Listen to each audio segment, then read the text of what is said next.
Hello everyone, এই সুন্দর রেসিপিটি অল্প কিছু উপকরণ দিয়ে খুব অল্প সময়ে বাসায় খুব সহজে তৈরি করে ফেলুন। এটি তৈরি করতে আমাদের লাগবে ময়দা, ইস্ট, লবণ ও পানি। সবগুলো উপকরণ খুব ভালো মতো মিক্স করে একটি ডো তৈরি করে নিব। এবার এই ডোটি খুব ভালো মতো বেলে এর মধ্যে আমরা অয়েল মেখে নিব। এবার এটিকে আমরা রোল করে কেটে নিব। কেটে নেওয়া দুই অংশ চেপে ভাঁজ করে এভাবে আমরা একটি গোল শেপ করে নিব। হালকা পানি লাগিয়ে এর মধ্যে সাদা তিলটা অ্যাড করে নিব। এবার আমরা এটিকে গোল করে বেলে নিব।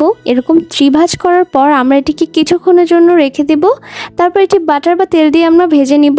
রেডি হয়ে গেল এই সুন্দর রেসিপিটি। ভালো লাগলে আমার চ্যানেলটি অবশ্যই সাবস্ক্রাইব করবেন।